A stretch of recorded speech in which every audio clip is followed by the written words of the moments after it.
বলুন কি জন্য প্রেস কনফারেন্স? নমস্কার। আজকে পুরসুরা বিধানসভা নির্বাচনী কার্যালয়ে একটা বিশেষ সূচনা দেওয়ার জন্য সাংবাদিক সম্মেলনের মাধ্যমে আপনাদের সঙ্গে মিলিত হয়েছি। আপনারা আপনাদের মাধ্যমে পুরসুরা আরামবাগ সহ এই আরামবাগ সাব ডিভিশনের সকল জনতা জনার্দনের উদ্দেশ্যে জানাতে চাই যে পশ্চিমবঙ্গে নারী সুরক্ষা নিশ্চিত করতে, যুবকদের কর্মসংস্থান নিশ্চিত করতে, কৃষকদের ন্যায্য মূল্য নিশ্চিত করতে, সপ্তম পে কমিশন চালু নিশ্চিত করতে আগামী 4 তারিখ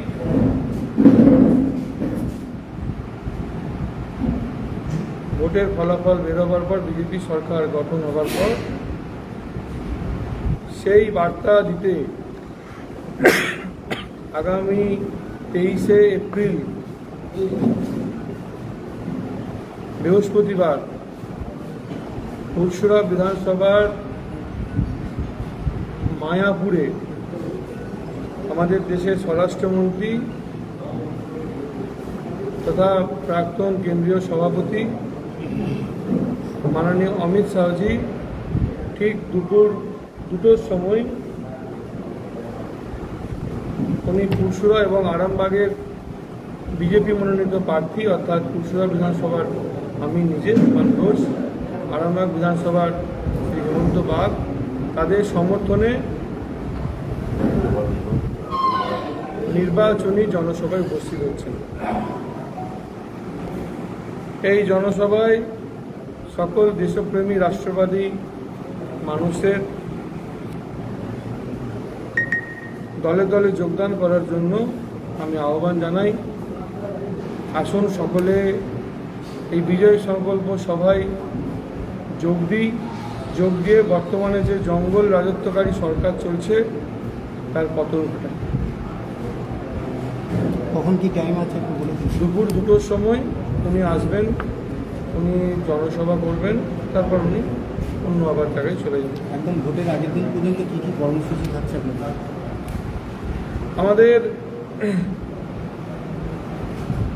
আগামী কাল অর্থাৎ 23শে এপ্রিল অমিত শাহজি আসছেন, সঙ্গে সঙ্গে প্রায় ফাইনালি এটা তারকেশ্বরে মিঠুনদা আসবেন আগামীকাল।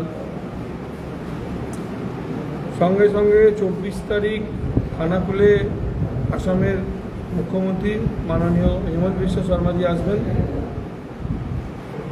25 তারিখ আরামবাগে আসামের মুখ্যমন্ত্রী মাননীয় হিমন্ত বিশ্ব শর্মাজি রোড শো করবেন। ওই দিনই 25 তারিখ পুরসুরাতে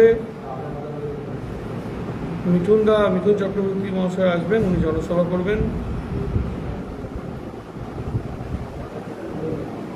25 তারিখে এখনও নিশ্চিত হয়নি, তবে সম্ভাবনা আছে এবং হবে সেটা গোঘাট এবং তারকেশ্বরে উত্তরপ্রদেশের মুখ্যমন্ত্রী মাননীয় যোগী আদিত্যনাথজি আসার সম্ভাবনা। 26 তারিখ তারকেশ্বর এবং হরিপালের বর্ডার আমাদের দেশের প্রধানমন্ত্রী মাননীয় নরেন্দ্র মোদীজি আসবেন। তো এই কয়েকটা সূচনা আপনাদের কাছে দেওয়া ছিল। এই 26 তারিখ আসছেন, আপনারা কি সমস্ত প্রার্থী ওখানে যাবেন?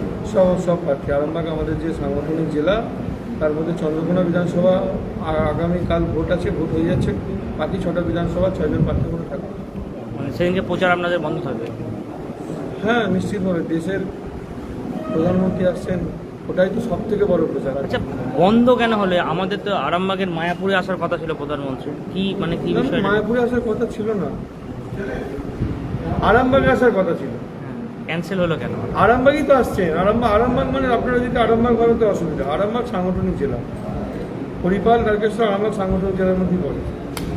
তো মাননীয় গৃহমন্ত্রী আসছেন এইদিকে, ওই দিকটাতে মোদীজি আসছেন। স্যার দেখা যাচ্ছে একদম ভোটের একদম সামনে চলে এসে আর কটা দিন পরেই ভোট মাঝে 4টার সময় সেই জায়গায় লড়াই কতটা কি দেখছেন, কীভাবে কি ভোট লড়াই করছেন?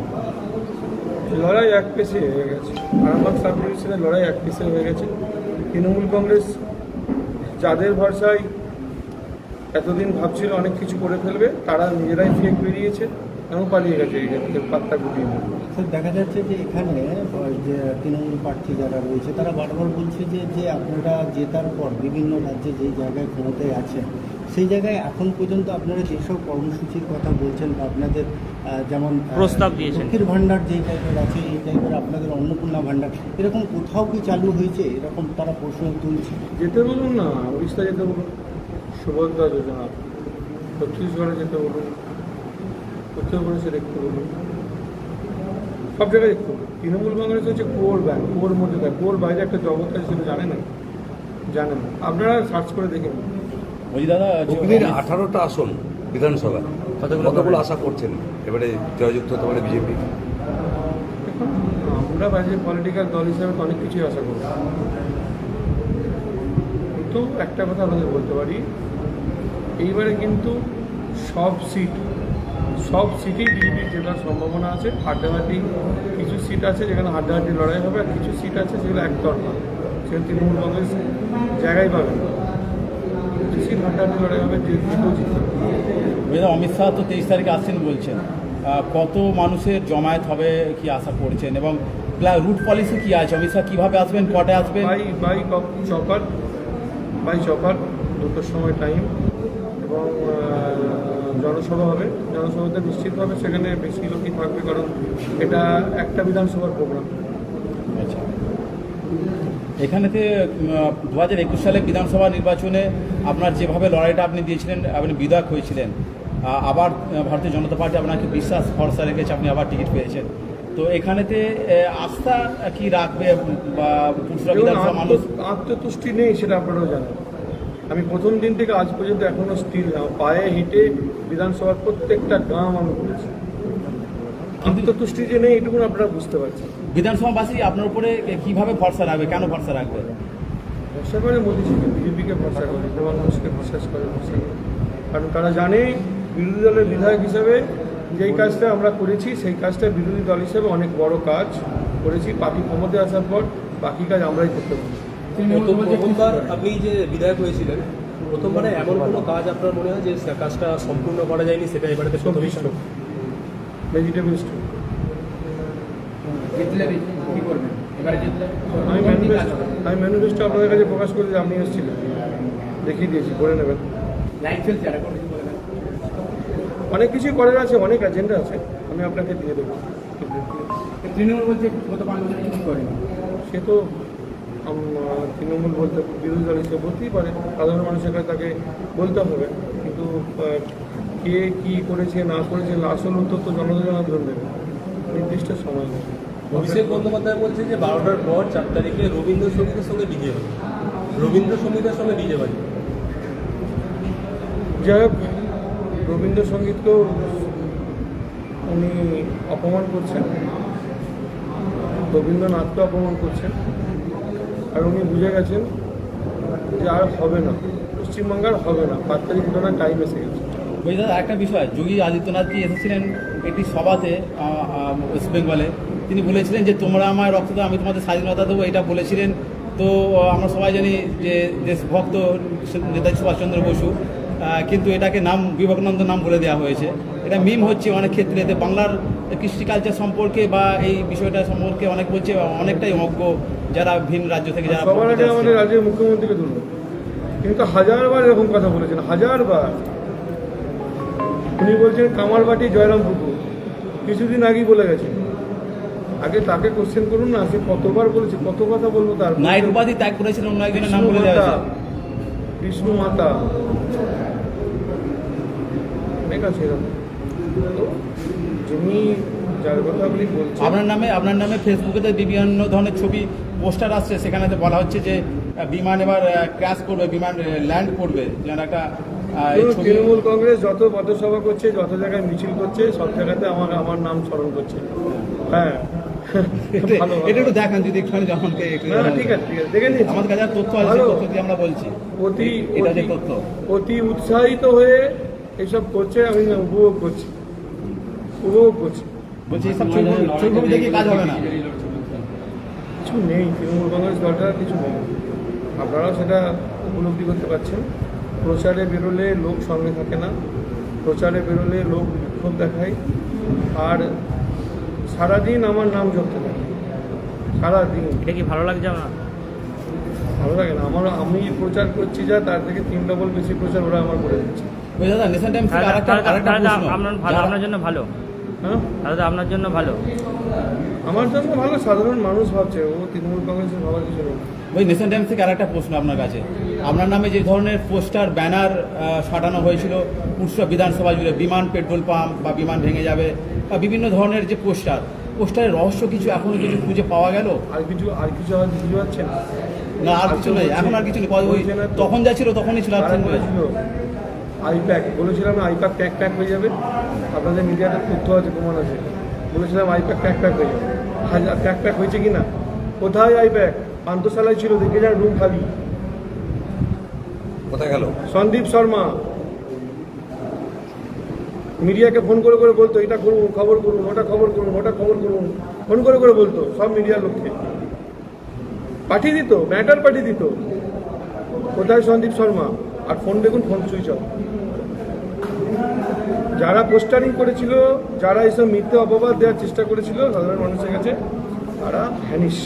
20 দিনের ছুটিতে চলে গেছে, 20 দিন নয়, এটা 20 জন্ম হয়ে গেছে, আর ফিরবে না। দাদা, আপনি তো আরামবাগ জেলা সংঘের সভাপতি একটা সময় সামনে ছিলেন। আজকে সিপিআইএম এর বাম শরিক সংগঠন জোট আইএসএফ বা সিপিএম এর বিধিকা পণ্ডিত তিনিও কিন্তু একটা প্রচার শুরু করেছেন। সেখানে দেখা যাচ্ছে লাল ঝড় বলে তার হেডিং ছিল। তারা বলছে যে বাম ছাড়া সরকার গঠনই করতে পারবে না, সে যেই হোক, এবং বামই সরকার গঠন করে বলছে। জিরো আগের বারে ছিল বিগ জিরো, এবারও একটা বিগ জিরো। কারা বিগ জিরো? বাম বলছি বাম ছাড়া ভরসা নাই কারো কাছে, বামই সরকার গঠনে নির্ণায়ক ভূমিকা পালন করবে বাম বলে। মাথা খারাপ হয়ে গেছে। তৃণমূলের বি টিম, সিপিএম হচ্ছে তৃণমূলের বি টিম। সিপিএম ক্যান্ডিডেটগুলোকে দাঁড় করানো হয়েছে যাতে বিজেপি কিছু ভোট কাটা যায়, তৃণমূলকে যাতে সহযোগিতা করে। তো এখন সিপিএম এর বি টিম হচ্ছে, এই তৃণমূলের বি টিম হচ্ছে সিপিএম। আবার সিপিএম বলছে যে তৃণমূল আর বিজেপির বিরাট সেটিং।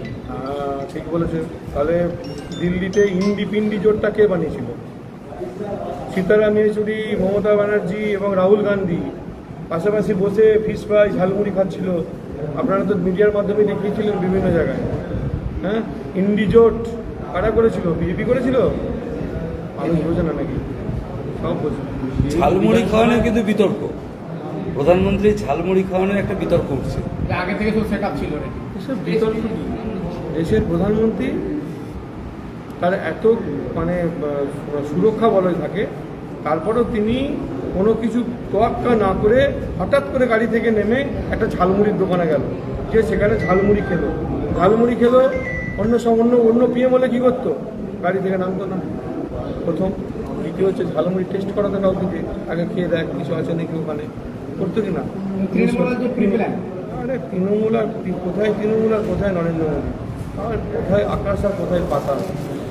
বিভিন্ন বিধানসভায় নির্দল প্রার্থীর একটা হাওয়া দেখা যাচ্ছে এবং তাদের এজেন্টগুলো বকলমে তৃণমূল। গতবারে দিয়েছিল চিরঞ্জিত বারিক পুরসুরা, নিট ফল 0, তৃণমূল 28,178 ভোটে হেরেছিল।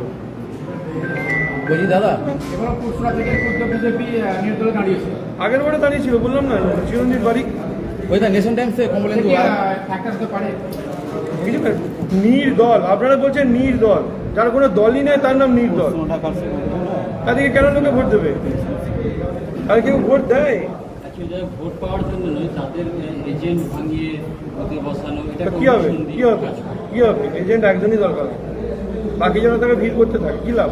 পুরসুরায় 8টা প্রার্থী, বিজেপির কি কোনো সমস্যা হতে পারে? অন্য বিধানসভাতে 15টা করে প্রার্থী আছে, 14টা 15টা। ভাঙড়ে 19টা প্রার্থী, ডবল ব্যালট বক্স লাগে। 8টা প্রার্থী থাক, 10টা প্রার্থী থাক, বিজেপি মানে বিজেপিতে একজন থাকা মানেই বাকি 9জন 10জন যাই থাক, কিছু যায় না। ওই যা নেশন টাইমসে বাইরে থেকে যে সমস্ত পরিযায়ী শ্রমিকরা আসছে তারা ট্রেন থেকে নেবেই তাদের হচ্ছে জয় শ্রীরাম।